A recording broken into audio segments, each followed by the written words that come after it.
Welcome back to the It Starts With You podcast. I am so incredibly excited to have Andy Storch as our guest today. Andy, thank you so much for joining us today. Well, Julie, thank you so much for having me on. I'm really excited to be here. Oh my gosh, I can't wait listen, you guys are going to be in for a treat here with all the conversations. We're going to geek out on all the things.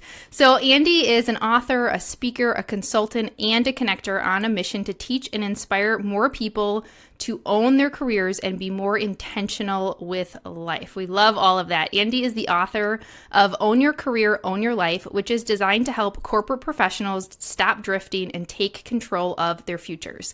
In addition to his work in the career space, Andy is also the founder and host of the Talent Development Think Tank, podcast, conference, and membership community, where he provides education and connections for ambitious talent development professionals. Most importantly, Andy is a husband, father, and a friend who is on a mission to get the absolute most out of life and inspire others to do the same. I absolutely love that. I love that you included that. We have so much in common when it comes to helping people to really get the most out of their lives. So I'm so curious, what got you into all of these things that you're doing? Oh my gosh, Julie. Well, first of all, I'm really excited to be here. You and I chatted recently, and we do have so much in common. Not just our sort of driven purpose to go out and help people with their careers and their businesses and their lives, but focus on family and so many other things.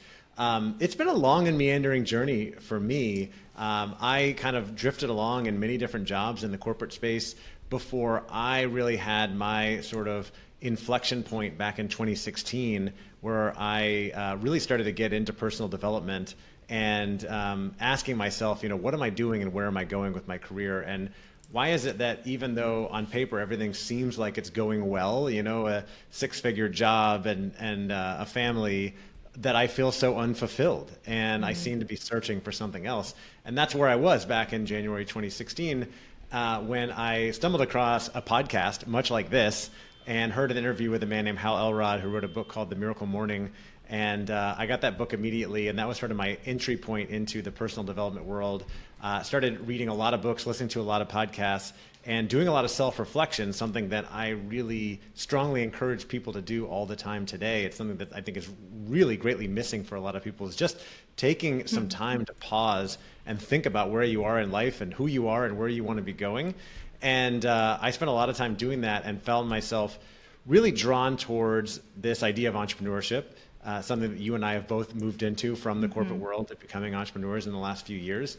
I don't know where that came from, by the way. I had never been exposed to any entrepreneurs growing up. My parents were teachers and worked in the education system. I didn't know any entrepreneurs other than one uncle, but it's where I really was drawn towards. And so I started working hard to try to figure out, how can I build a business that leverages my strengths and the things that I love to do. And as I was going on that journey and studying and learning all these things and trying all these things, I realized, and I'm sharing a lot with other people, that I had a lot of experience and wisdom now that I could use to help other people develop a business or a career that they wanted as well. The interesting thing along the way is that I'm listening to all these podcasts for entrepreneurs, and you hear this message sometimes, and Julie, you're in this space. I know you work both with entrepreneurs and corporate professionals. You hear people say things like, well, if you don't like your job, you need to quit the 9 to 5 and go start your own business, right? Which sounds great, for people like you and me. But I had conversations with many corporate clients who were like, wow, that's amazing what you're doing. I would never want to run my own business, right? I like working in the corporate world. I like having, the collaboration, the team, the shared mission, the people that I work with. There's many great reasons to work for a larger company or even a small company. And so what I realized is, well, entrepreneurship may not be for everybody. What I think everybody does want, and I think you'll agree with me, is to feel happy and fulfilled in their career. And so I've been going on a mission since then to teach and inspire more people to take ownership of their careers. I do it via the book that you mentioned, Own Your Career, Own Your Life, which came out at the end of 2020. And then now a lot of keynote speaking and training inside of big companies. And of course, just podcasts, sharing content on LinkedIn, different places, just trying to spread the message as much as I can. And, I'm always careful to say, like, I'm no expert, right? I'm on the journey just like everybody else. And I'm still like figuring things out day by day, trying new things, learning new messages, reading books all the time. and working to, take more ownership of my own career, my own life, and then sharing those lessons along the way. Well, thank goodness, because I'm figuring it out too. Right. I always say, I think so many pieces of what you shared that I want to touch on, but this is one thing that I share with people a lot is, especially, having worked in the corporate space, I think sometimes people can look to people who are in a role or in a position, or maybe the person who started the business, and they're like, oh, they have it all figured out. Yeah. And then you feel like you don't have it figured out. And I always say, if we can just like humanize leadership, just like humanize being people, and that we're all figuring it out, and that we all have those moments of what am I doing and who am I and why am I here, then it gives other people permission. And I think, for you, this sounds like a big part of sharing with people is this idea that I wasn't, you weren't happy and you weren't fulfilled. It's actually a big part of my story as well, where it was like I was in corporate, and I always say kind of climbing that ladder until you get to a point where you go like, oh, I don't think this feels aligned anymore. And that can often create internal conflict for yourself, because you're like, wait, this is what I thought I was supposed to do. Right. Yeah. Like, wait, there's something else out there? Showing up and doing the work. And, that's where it starts for a lot of people is like, we end up in these careers a lot of times accidentally because maybe our parents recommended something, or we just picked a random major in school, or a friend recommended something. And there's nothing wrong with that, right? Like that's how careers end up starting for a lot of people. It's not about feeling guilty for the past. It's really about saying, okay, I'm at this point now. I'm in the perfect place to take ownership of my career, and starting to look forward and figure out what it is that I want. And on that note, owning your career is about making it personal to you, right? It's figuring out what works for you, whether it's starting a business or working in learning and development in a big company, or working in a smaller company, working in finance, whether you want to move up the proverbial ladder and become an executive, or you're just happy being an individual contributor and having your work matter. Everybody gets to define what works for them. You mentioned that we often look around and think like, oh, other people have it figured out. Everybody's trying to figure things out, right? On their own, and they're on their own journeys. But comparison is a big challenge for a lot of people, and it has been for me as well. And it's something that is psychologically natural for us to compare. We've been doing it for generations, but it's really been exacerbated by social media. We see people posting about their promotions and their great vacations, and we never see like the hard work or the hard times that are going on behind it, right? We just see the highlight reel. And so, people say you should never compare your whole life to someone else's highlight reel. And I'll just share with you just a funny moment. I was writing my book, and I wrote a chapter in the book about comparison because I think it is such a common thing that so many of us deal with. And I'm writing my sort of advice on how to deal with comparison. And I went online, I think I went on LinkedIn to do some research or look something up. And I saw a post from a woman that I had been following who just seemed to really take off and get way more followers and engagement than I was. And I went down this rabbit hole in my head. I was like, why does she have so many more followers and so much more engagement on LinkedIn than I do? And I'm like, oh my God, I'm writing a chapter. I'm writing it. And here I am doing it. But just goes to show you, like, even the person who quote, wrote the book on it is still like, dealing with it every day. And it's the same for so many other people that are teaching about different issues. I think the people who are most qualified to teach on things are the people who have overcome the challenges, right, to get through that and get past the hard times, and they've learned how to deal with it, and now they're qualified to help other people. And I really think that we do go through this, sort of a whole different subject, but I think we go, and I've been through my share of challenges, I think we go through hard challenges so that we can be qualified to help other people who will be going through similar challenges, and there will be plenty of those people throughout the world. Oh my goodness. Yes. Mic drop. Mic drop. Everybody pause, rewind, re-listen to that part, because I know, because I see it and I've experienced it, is that people will say, well, I'm not qualified for this thing because this thing happened to me, or because this, it's like, that's actually what makes you uniquely qualified for the thing. And people connect most people who are human. I was just at a company recently doing an emerging leader program. So people who have not yet stepped into leadership roles, but are considering it. And, we had some really good conversations around, am I qualified for this, and what is it going to look like, and will I be able to have a balance with my family, and just all of these really open conversations that people just aren't having, and saying, like, actually, when you're human and you share your struggles in an authentic and vulnerable way, that is what connects with people. So what do you think that people who are feeling maybe lost in their career or aren't feeling fulfilled and are looking for it, what do you see them struggling with the most? Yeah, so there's a couple different things there. One is they're not really taking time to truly get to know themselves and what they truly want. We do often get caught up in either sort of like the standard, like just show up and work hard and like you'll be rewarded, but you don't even really know what you're heading towards. We're often spending most of our working lives and our living lives in reaction mode, right? Responding to all the things that are coming our way, emails, requests from our manager and colleagues, text messages, social media notifications, like your spouse, your kids asking you for things, like even the dog needing to go out. Like we're just responding to things all the time. And most people don't take much time to sit down and plan things out and be really intentional. And so the first thing I always recommend is what I mentioned earlier is just take time for self-reflection, right? Sit down in a quiet place with a cup of coffee or a tea and a notebook and a pen and just start to write. For me, this is early mornings, before the kids get up, right? And just start to write down like who you are, how you got to where you are. What do you love about your work and your life right now? What do you not like about it? What are the things that you might want to change? What are your strengths and weaknesses? And get really honest about those things. And I think most people know really well what their weaknesses are, but are afraid to be honest about their strengths, quite frankly, because we're all taught to be so humble, right, when we're growing up. But you need to know what your strengths are because you want to build work around that. And all of us have very different strengths, right? I mean, you and I, Julie, were just talking recently, and while we do a lot of similar things, I think you excel more at one-on-one coaching, whereas I probably, and I know you do great work as a speaker as well, but that's where I gravitate towards, right, is speaking and training.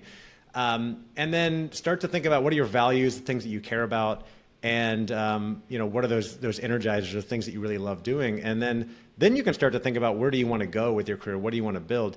The other thing that I noticed, I mentioned, going back, this whole thing started for me in early 2016 because I had things look good on paper, but I felt like something was missing. I felt like I was unfulfilled. And as I started that journey of reflection, and especially doing a lot of reading and listening to podcasts and going to conferences and things like that, what I realized I was missing was growth. I was not growing on a regular basis, right? And so if you look at what really drives fulfillment, and I know you're in this personal development world, Julie, I'm sure you're familiar with Tony Robbins. I learned this from him many years ago. He says that the two biggest drivers of fulfillment are growth and contribution. Right? And so are you growing? Are you learning new things? Are you developing new skills? And does your work matter? And hopefully you have both of those things. But if you're just kind of going through the motions, even if you're paid well, it's going to end up being unfulfilling at some point. And you've got to find new ways to grow. And that doesn't mean getting a promotion, right? It might mean reading books in your free time. It might be taking on a project, doing something you've never done before. Doing something to get out of your comfort zone is always a great way to grow. I just today, by the way, speaking of doing new things, I moved recently from Orlando, my hometown, to Barcelona, Spain, just to get the experience. And today I went to a yoga class in Spanish for the first time, and I still don't really speak very much Spanish, so it was a really interesting experience. But it was like, okay, I'm out of my comfort zone, like, let me figure this out, right? So getting those experiences. And then contribution is the other side of that. Like, do you feel like your work matters? Is it appreciated in the workplace where you are? If not, are there ways that you could maybe tweak or change that? Or do you maybe need to change and go do something else? And I think for a lot of people, when they're feeling unhappy or frustrated, and Julie, you probably have more experience with this than I do, working with a lot of people, often I think it's just a couple tweaks they need to make, not like throwing the whole thing out. But sometimes people do need to make a complete change. Maybe your company is just not recognizing you or letting you move into a role that fits more of your strengths. And at some point, you need to make a move and go somewhere else because you only have one career, and you can't sit around staying loyal to a company forever because they're not going to be loyal to you. So you got to do what's right and what's best for you to take ownership of your career. And I love this idea of this taking ownership. And so I just want to highlight a couple of the really actionable things because the self-reflection, obviously this is like a huge thing I talk about, and I see this missing for so many people. Same thing when I lead these leadership programs, and we do a lot more self-reflection than people are used to doing in leadership programs. And I say, because I've been there, I've seen all the programs, I've been involved in I'm familiar with a lot of the frameworks, and a piece that I see missing is us understanding who we are as people and what we want. And when you bring more of that into your work, everybody benefits. And so a pushback I'll get is like, well, what does self-reflection mean? I don't even know what that is. So I love that you're sharing the tangible things of like, sit down. I'm also a morning routine person before everybody's awake. But if you're listening and you're like, I'm a night owl, that's great. Do it then. Yeah, but like, for sure. who am I? Like, who am I? I love it. What do I love to do? What do I want to change? What are my strengths? Like really leaning into that. And I think, Andy, you and I both identified our strengths. Like I love speaking, I love training, I love coaching. And once I identified that, I was like, ooh, for me, this is where I want to build a career. And for everybody listening, you know, whether you're in corporate or you have a business, what pieces of what you love to do could you really hone in on? And yes, Tony Robbins. So I've been to a Tony Robbins event, Unleash Power Within. I did the fire walk where you walk over the hot coals. Yeah, I've done it. Yeah, That's it's awesome. so we're the type of people, I think, that it's like for us, that growth and contribution is really trying these like big new things or challenging ourselves in different ways. But again, for everybody listening, like don't compare your growth and contribution to ours, because yours might look very different. It's really figuring out like what is that for you. And so I love that you share those tips on what people can actually be doing. Yeah. And everybody's circumstance and situation is different, right? I mean, I've had people say to me, like, I'm not that fulfilled in my job, but I get paid really well and allows me to have a nice life with my family. And I'm afraid if I do something different, then I might be taking a big cut and that would change our lifestyle. And that's fine. Like, you don't have to change things. It's just about being honest about your situation, like getting to know who you are and where you want to go. And if family is the most important thing to you, then maybe your job doesn't have to be amazing. It just pays the bills. You feel like you're getting things done. You're gaining some experience. And if you are really ambitious and you want to be CEO one day, then like pursue that. And if you say, I don't care about that, I just want to make sure that I'm home for dinner with my family every night and coaching my kids soccer, like do that. Like that's really cool too. It doesn't matter what other people are doing. Just figure out what's right for you. Just as whether it's an entrepreneur or being an employee, pursue that. And then, I think at the end of the day, I think sometimes about like pursuing those big things, right? And people face those inflection points. They're like, well, I want to go try this thing, but I'm really afraid, right? And that's the other thing that holds a lot of people back is fear. And I start to think about, well, if I consult my future self, right? This is a big one, and ask like, what would they want me to do? The answer is always go for it, right? Because you don't want to get to the end and have those regrets of like, oh, I always wanted to try something different, but I didn't. And so start to think about like, what would your future self want you to do? What would really be fulfilling for you? If you tried it and failed, would you still be glad that you did that? Or would that hurt too much and you'd rather play it safe? But just be honest about it, and then find a great coach like Julie who can help you through that process, seriously, because I've achieved so much. Like I'm in this position now, getting paid a bunch of money to speak in companies, on podcasts like this, all over, like because I went and hired coaches, I joined mastermind groups, I went to conferences, I read tons of books, I just invested a ton of money, time, etc. in myself. And so I think that's an important factor too, to like figure out what you want and go for it, but also find the people and resources that can help you, and don't be afraid to invest money, time, etc. in making that happen, because it will almost always pay off. Oh, and I love that you share that, like the future self thing around, if you've ever heard Ed Milet talk about this, one of the things that he's shared, I've heard him say it a few times, is that one of his biggest drivers in his life is that when he gets to the end of his life and meets who he could have been, he wants it to be an identical twin versus somebody that he doesn't even recognize, because he did in his life and really lived up to his full potential. And every time I hear that story, I even say to get goosebumps. So you're sharing that of, what would my future self want me to do? And I think that comes a lot to, I want to talk about the circle of people, but I think that comes a lot to values too. I heard you kind of saying this in a way before, of it's really knowing what you value, right? So if you're somebody who values, and I think a lot of people don't sit down and really figure out what their values are. They might take values from growing up or from childhood, what they think they should value. Like, I value hard work. Okay, but what does that mean for you? So, if you value, for me, one of my top values is health and wellness. So because of health issues we've had in our family, that's like a top value. So you can see that in my life. And you share too about, like his family is a top value. Well, if you're working so much that you don't have time for your family, then you're not living in alignment with your values, and you're not going to feel fulfilled. Yeah, absolutely. You see it all the time. I think it's really important to get in touch with that. And those values, I've done those values exercises. They're really difficult, right? You have to like pick all these words and then whittle them down to like your top 5. And you're like, but I like all these things. But it's really about figuring, okay, what are the most important things? And those are what guide you in decisions. Like you mentioned health and wellness.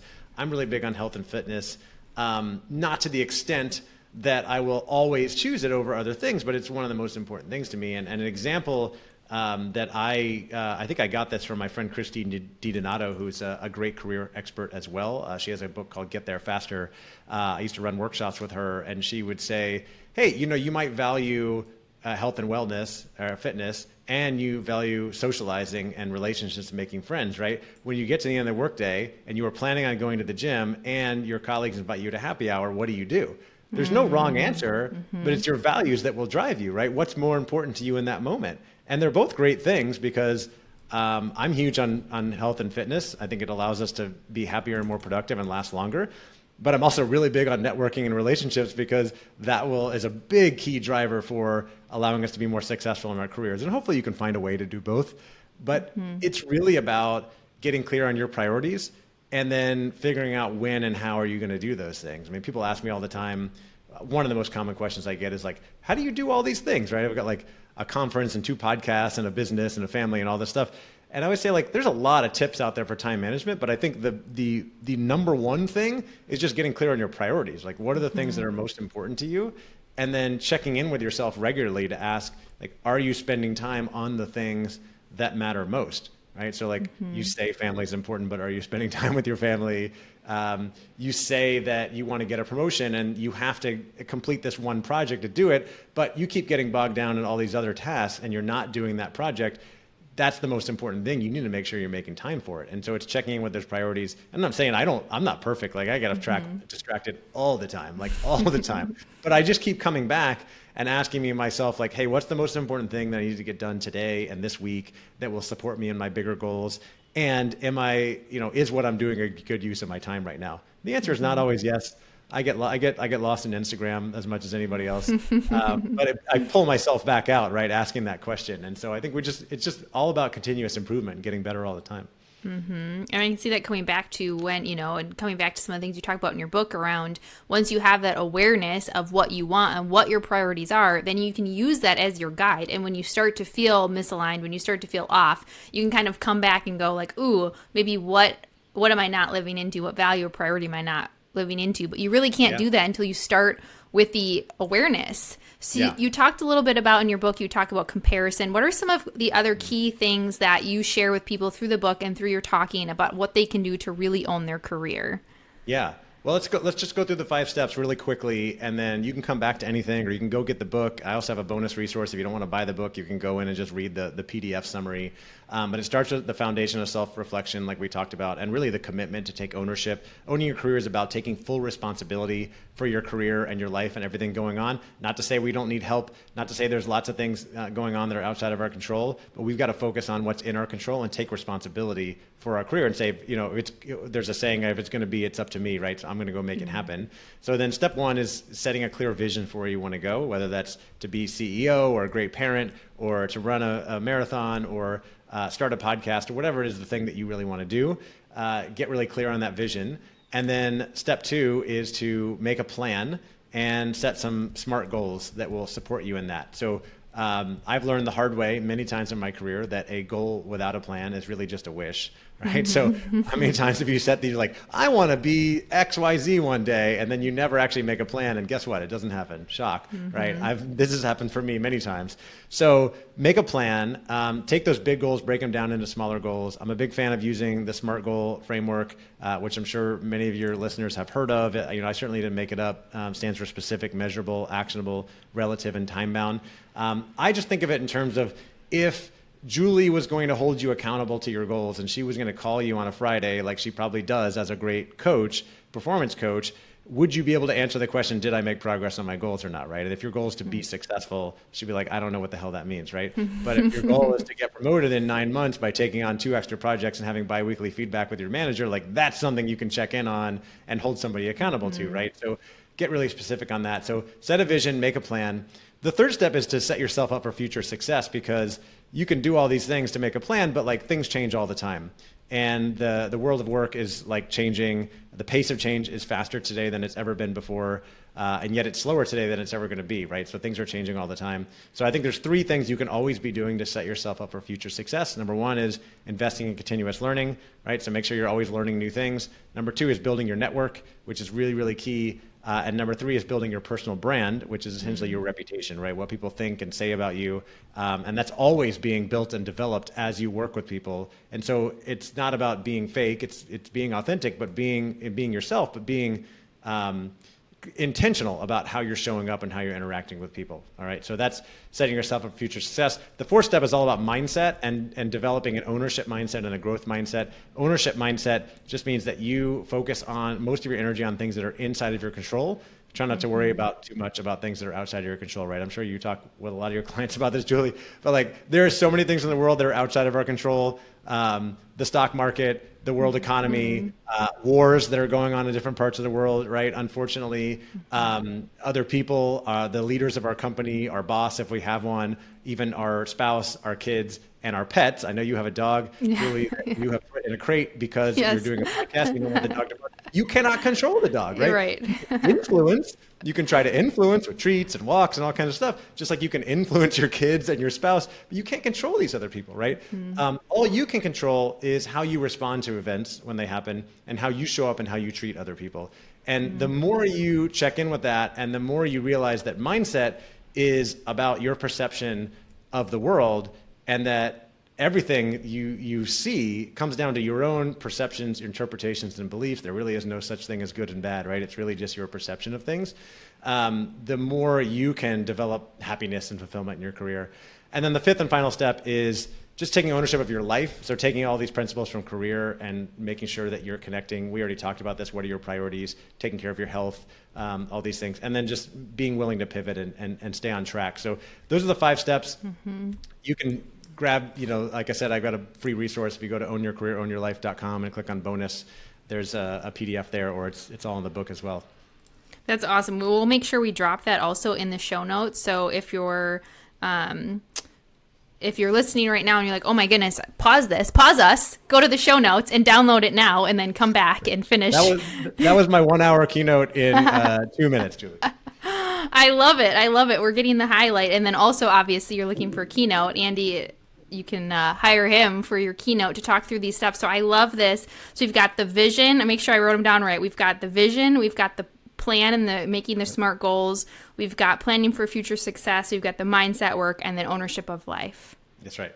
Nailed it. Yes. 5 steps to owning your career and really owning your life. One of the things that I see, with all of these, which obviously comes back to the idea of own your career, and in all of these steps, it's the idea that you have a choice, and that it is your responsibility. And I tell people this too when I'm speaking, or sometimes as the coaching my clients, and I say, I'm sort of sometimes that tough love coach to help you hold up the mirror and say you want these things. You say you're unhappy. You say you're unfulfilled. You say you're working too much. You say your boss is like fill in the blank.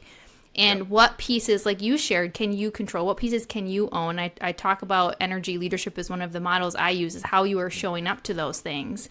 And so you emphasize this a lot, as people have a lot more ownership in their careers and in their choices. When they feel like they have choices, then you can make the steps to, do the things that feel more aligned for you versus feeling like you're at the effect of everything. Yeah, 100%. Let me hit your audience with something right now. This is a one big takeaway for you. You have more ownership than you think, and you don't have to do anything. You get to do everything.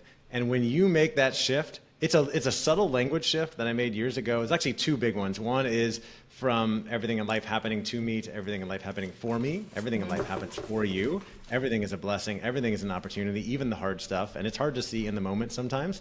But when you believe that everything in life happens for you, it opens up a whole world of opportunities. And then the next level is going from I have to I get to. People are always saying like, oh, I have to do this. I have to go to this meeting. Like I have to do this podcast interview with Julie. No, I don't. I didn't have to be here today. I mean, we agreed on it. It would be poor form if I scheduled this and I didn't show up, right? But I get to do this. I'm so lucky to be able to do this. I'm so honored that you invited me here. And when you go to work and you have a meeting, like, oh, I have to go to this meeting. No, you chose to work there. And, whether it's your business, you chose to start this business, you're choosing the things that you're doing on a regular basis. You could choose other things. And it's not to say that we don't have obligations and responsibilities and we wouldn't get in trouble if we didn't meet those, right? Whether it be with our family or our boss, our jobs. but it's really just about the exercise of taking a step back and being more honest with ourselves and realizing that like, wow, I have a choice in all these things. I can take more ownership of this. And when you shift that language as well, which is another thing that, Tony Robbins is big on, right? If you go way back to his first book, Awaken the Giant from Within, there's a big thing about shifting your language, and you, instead of have to, get to, this can make a big shift in your own mindset to think about, okay, I don't control, there's a lot of things outside of my control, but I do control my mind, my mindset, how I respond to these things, and what I truly want to achieve in my career and my life. And nothing is guaranteed, right? But at least I can take ownership and I can go after those things that I want. And I can start to enjoy that journey, right? Not just make it about the goal. I'm sure you talk with clients about this, right? They always have this big goal, like, oh, I want to be VP one day. Or like, that's great. But when you start saying like, well, I'll be happy when, you start delaying that happiness, right? Like, well, what if you never get there? Or like, what if more likely you get there and you're like, okay, what's the next thing, right? You're just like hungry for the next goal. Instead, like, make sure you're enjoying the journey along the way. Remember that life is a journey. And one thing that I think about a lot is that there are no, as far as I know, there are no trophies or awards at the end of life for achieving the most things, making the most money, right? Getting the best title. It's all just a journey, right? And so for me, it's about continuous improvement and like, how can I keep getting better and supporting people around me, like finding ways to help other people and make other people's lives better, which in turn makes me feel happier and more fulfilled as well. Oh, yes. And the idea of enjoying the journey, especially like working with, I was a high achiever. I still am a high achiever. I say I'm a recovering perfectionist. Working with high achievers, though, is people tend, and I'm sure you see this a lot when you're talking to people with their careers, is they're just collecting accolades and they're seeking this external validation and this title because they're an achiever. It's like, okay, I'm going to get to this next level and then I'm going to feel enough. I'm going to get to this next level. But then you keep pushing that off. Or like you said, you get there and you're still... I find you're either totally unfulfilled because you were head down marching towards this level and this goal and never even checked in with yourself again to see if that's still where you want to be, or you're completely burnt out and exhausted in just pushing through to get there that you don't even enjoy it. Yeah. It's funny, like people that are collecting those achievements, and there's nothing wrong with that. I think it's great. And that might be fulfilling for a lot of people that like, they just feel like I need to keep accomplishing things to feel fulfilled. And then the funny thing is like many of us are looking at them and feeling envious, and we don't even know why. Like, oh man, Julie has this podcast and all these things, and like, I wish I had that. But then it's like, do you really? You know how much responsibility comes with that? And like, what would it really get? Have you ever stopped to ask like, to what end? Like, what would that get me? And like, how does that really fit in with my ultimate values and goals? And so that's the important thing, right? Is coming back to just making it personal to you and asking like, is that the thing that you really want? And if it is, just tying it back to comparison, then the way you deal with the comparison is by asking, well, is that something I really want? If it is, what can I learn from that person? Can I be inspired by them? Because if Andy can do this thing, then I can probably do it too. I just need to figure out how to do it. And so maybe I'll ask him some questions, or I'll read a book, or, do the things that he did, or, whatever it is. And if it's still like bothering you, then just turn it off and unfollow that person, right? Like, go do something else.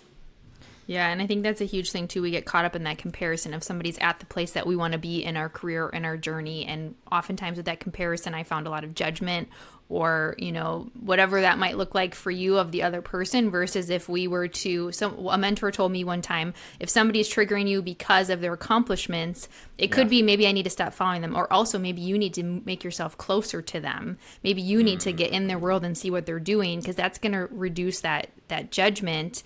And so if you're listening to this too and you're going, I'm comparing myself to someone, you have to check in with yourself. Maybe it's, hey, I need to stop following that person or seeing what they're doing.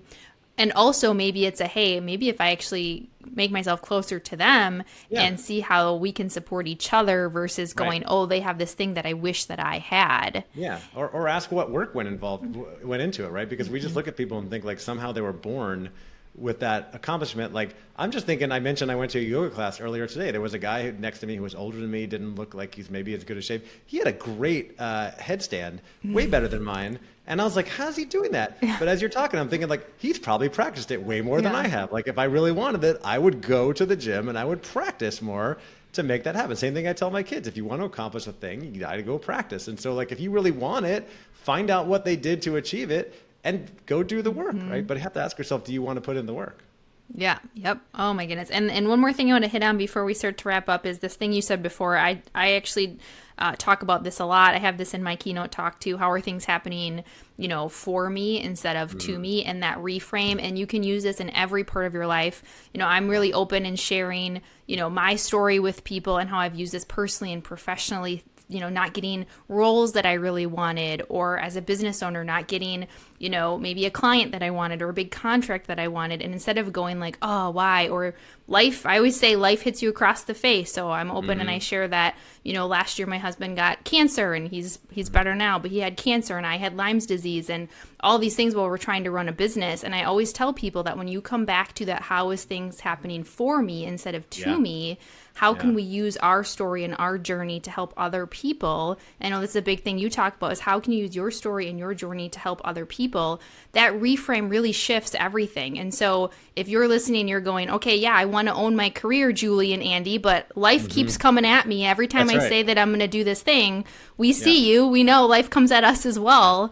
And it's all really in that perspective. Yeah, well, let me tell you, we all face challenges, right?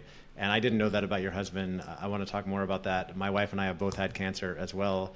And 2 days after, actually right before I published my book in 2020, I found out I had testicular cancer.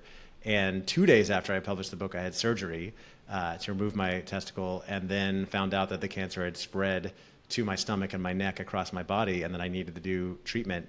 And I ended up taking ownership. I said, well, I just wrote this book about taking ownership, so I'm going to take ownership of this situation, right? I did a lot of research, read a ton about cancer and health and nutrition, and made a lot of changes, and went through that whole difficult process of chemo. And I don't know what your husband went through. I definitely want to find out.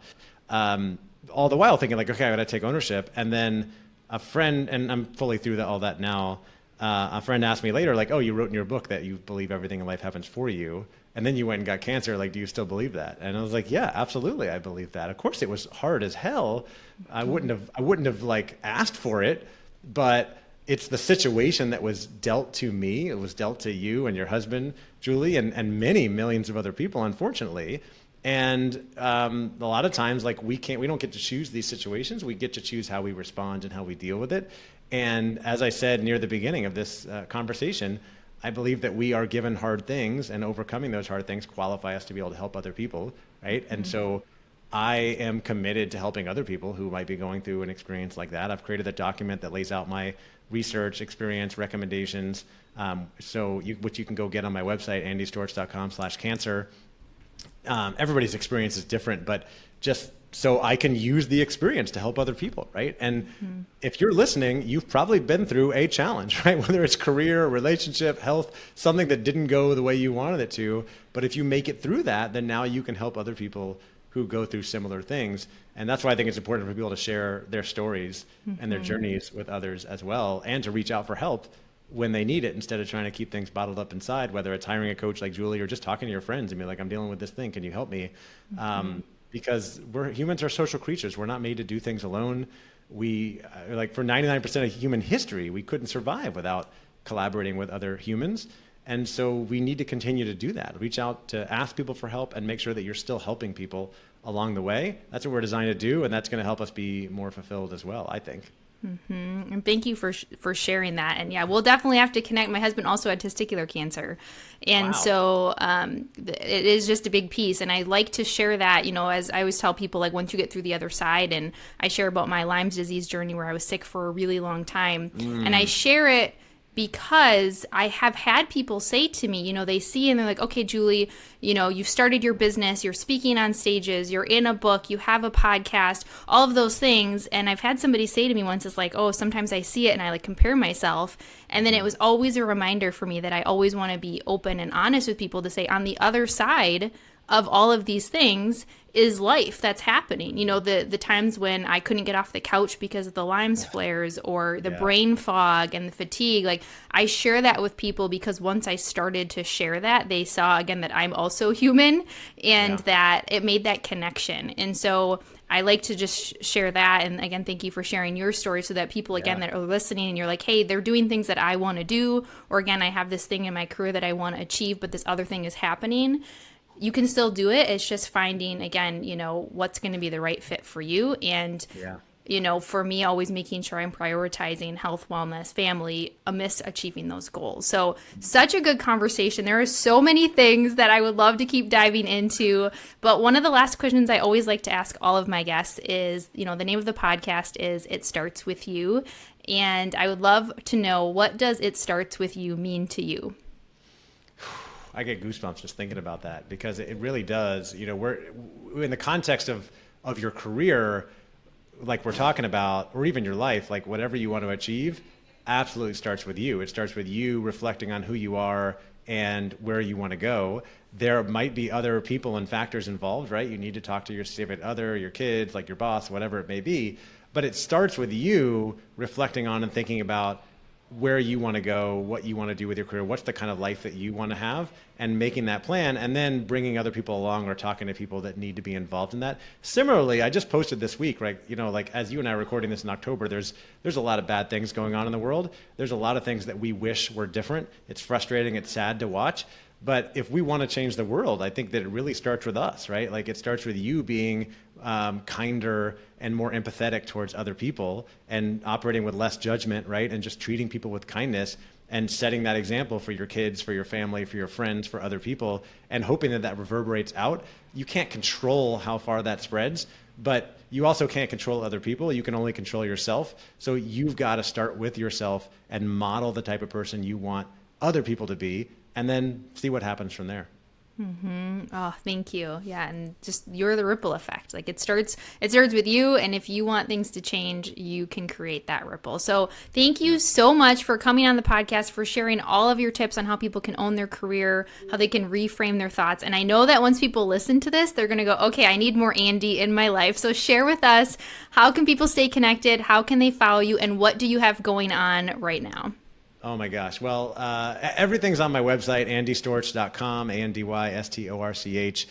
You can find links to the book, which is on Amazon, the career resources, including the free resources that you get on there, are the 5 steps to owning your career, the top 5 most common career mistakes people make, my morning routine, all that stuff is there, as well as both of my podcasts, the Talent Development Think Tank and the Own Your Career podcast. So starts at andystorch.com.